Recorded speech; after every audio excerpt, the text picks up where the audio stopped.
What's up, guys? Today is Blue Guy here, and today we are reacting to another video of what's this channel called You Should Go Support It. Okay, so it is called Actually Happened. So they tell stories about what happened to them, and they edit the stories, which is very cool, and we're gonna watch one of them. So let's get into this. Hello, I'm Oliver. I'm 15, and something weird happened when I was a kid, and I want you to help me figure it out. Surprisingly, it all started when I watched Breaking Bad. You see, there were a lot of deserts and cars there, and all of that triggered something in me. I felt weird when I was watching it, like some long-forgotten memory started to appear in my mind again. It was something about a desert, and it was very weird and hazy. And then I had this dream for the first time. In my dream, I was very young, like 3 or 4, and I was in the back seat of a car. Outside, I saw a desert, and in the front seat of the car, there were 2 men. They were silent. I was holding a blue horse or pony in my hands. I remember clutching and squeezing it to suppress my fear. I woke up in a cold sweat, squeezing my pillow the same way I did with the horse. I was so scared I couldn't even breathe properly. It was terrifying, and I tried to get right back to sleep, but I ended up staring at the ceiling for an hour before I finally fell asleep. Over the next few days, I was constantly thinking about it because it felt so real. I finally forgot about it. And then I had the same dream again, and then a third and fourth time. So by this point, there was no way I could forget about it or think about anything else except that dream. Who were those men and this weird blue horse? I started to think that maybe, just maybe, it was a real memory that I'd forgotten about. I asked my parents about this dream, and Mom was visibly confused. She said that no, nothing like this had ever happened. But my dad was acting really weird.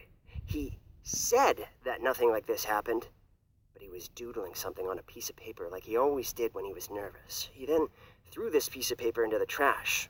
Later I picked it up because maybe there was some hint, but no. They were just random doodles.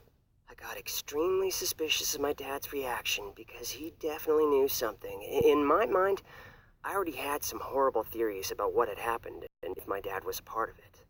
Mom definitely didn't know anything about it, but she was always such a nervous and panicky person. She thought that maybe I was having some problems because of stress from school, so she took me to see a therapist. The therapist tried to ask me about my stress and studies, but I really didn't want to talk about it because I knew that it was something completely different. I couldn't tell that to my mom, though, because first, I wanted to get the truth directly from my father. When I was alone with my dad, I asked him if he really didn't know anything about this dream. Dad was trying to blow me off by saying that I was just imagining things, but I kept asking if he was hiding the truth because he did something bad to me. Finally, my dad agreed to tell me what happened. It was very hard for him. His voice was wavering and his hands were shaking. When I was 3, I was playing outside with my dad. Mom was working, so it was just him and me. Someone called, so Dad went inside to answer the phone. He was in there talking for about 10-15 minutes, and then he went outside again, and I wasn't there. Dad started to panic and tried to find me, but I had vanished. He couldn't understand how a 3-year-old could disappear like that. He asked our neighbors if they had seen me, and they said something about a car coming up to our house. But they didn't see anything except the car. Dad immediately called the police, and they started to search for me. At this point in the story, Dad could barely hold back his tears. It was so difficult for him to talk about. They were searching for me for half an hour, but he said it felt like an eternity. After a while, the policeman found me on a playground a few blocks away from the house. I was crying and holding a blue horse toy in my hands. They then took the toy away for examination. Dad decided not to tell any of this to my mother because she was such a nervous person, it would have ruined her emotionally for months. Dad, without my mom's knowledge, took me to a doctor and they didn't find any injuries or anything like that. He also tried therapists and psychiatrists to help me remember anything, and of course the policemen were asking me questions, but I was just a 3-year-old and I couldn't remember. In the end, the therapist said that it would be better to not remind me about this incident from that point on. How he did it without my mom finding out, I have no idea. But after a while, we moved to another city. One reason was that Dad found a good job there, but the real reason was to get away from the place where all of this happened. It was hard to believe any of it. I'm not a person who cries a lot, but at this moment, I burst into tears. This was real. I didn't imagine any of it. The car, the horse, the two mysterious men, all of it was totally real. Dad just didn't know how he could tell Mom about this incident because it was so crazy, and also Dad's fault because he left me alone, even if it was only for 10 or 15 minutes. I told Dad that he should tell Mom about it because now she was worrying about it anyway. Besides, you shouldn't keep secrets like that. Dad didn't want to, but there was no way around it anymore.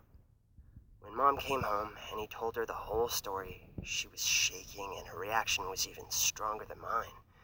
For the next few days, my parents were arguing all the time. Mom was calling Dad a liar, and she suspected that he knew who those men were, and he was somehow a part of it.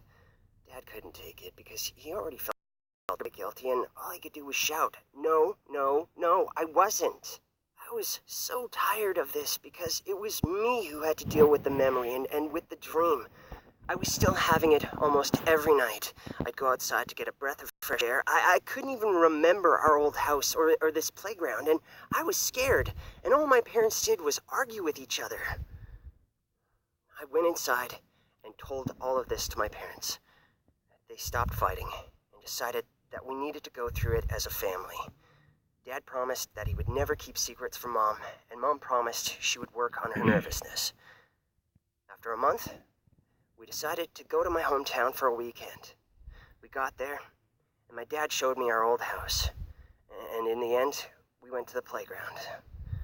When we got there, I got dizzy and could barely stand up. I burst out crying again, and my parents were hugging me the whole time. I didn't remember anything else other than me being at this playground, so the stuff that happened in between was still a mystery. And maybe you can help me to figure it out. What? No, we are not helping you figure out. Thank you. But guys, if you enjoyed this video, smash a like, hit the subscribe button down below, hit the bell, and we will see you next time. Also, check out the channel. Very good channel. So we will see you next time.